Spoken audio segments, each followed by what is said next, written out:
আমি আমার আত্মীয় স্বজনকে আমি হত্যা করলাম, এই সোনা আমি পাইলাম না। ওরে জমিন শোনো না, এই সোনা তুমি 1 বছর আগে দিলে না কেন? 50 বছর আগে তুমি ছাড়লে না কেন? এর জমিন তোর কি হয়ে গেল? আজকে কেন তোমার পেটের ভিতর থেকে সব তুমি সাইরা দিতেছ? কেন এরকম করলা? এবার জমিন তোমার সঙ্গে কথা বলবে। ওয়াকালাল ইনসানু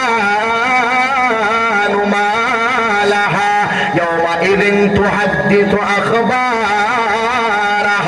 ওই দিন জমিন এবার তোমার সঙ্গে তোমার ভাষায় কথা বলবে। জমিন বলবে, ওরে নাফরমান, এই সোনার জন্য তুই নামাজ পড়লি না, ওই রূপার জন্য তুই আল্লাহর ঘর ত্যাগ করলি না, ওই সোনার জন্য কোরআন শুনলি না, ওই সোনার জন্য আল্লাহর কথা মানলে না, ওই রূপার জন্য আল্লাহর বিধান মানলে না, এই টাকার জন্য আল্লাহর বিধান মানলে না। এক কথায় টাকা, শুধু টাকা। আজকে আমি আর আল্লাহ আমাকে অর্ডার দেয়া নিছে, এই আমার নিচে যত সম্পদ আছে সব জন আমি বের করে দেয়া দেয়। নের বান্দা, আমি আল্লাহর অর্ডার, আমি সব সম্পদ বের করে দেয়া দিলাম। তোর মনে যত চায় সব তুই নিয়ে আনে। আমার ভাইরা, মাঠে আমি ভাইরা ভালো করে শুনবা, ও মুসলমান ভাই ভালো করে শুনবা। ওই দিন জমিনে যদি বলে নিয়ে আনে, নিয়ে আনে, একটা মানুষ কি 1 টুকরা সোনা নিবে? কথা জোরে করেন না, না, 1 টুকরা সোনা নিবে না। তখন আর উল্টা বলবে, ওরে মাটি, আজকে আমার সোনা দেও, যেই সময় জান বাঁচানো ফরজ।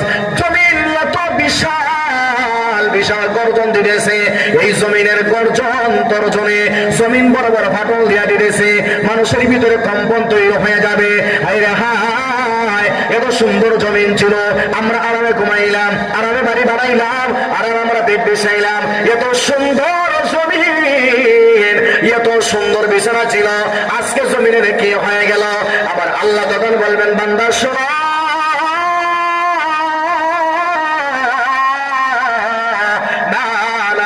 এই জমিনটা রাখার আর দরকার নাই। এই জমিনে যা আছে সব সুর, বাটপার, ডাকাত, সব হিরোইনখোর, সব হলো গাঞ্জাখোর।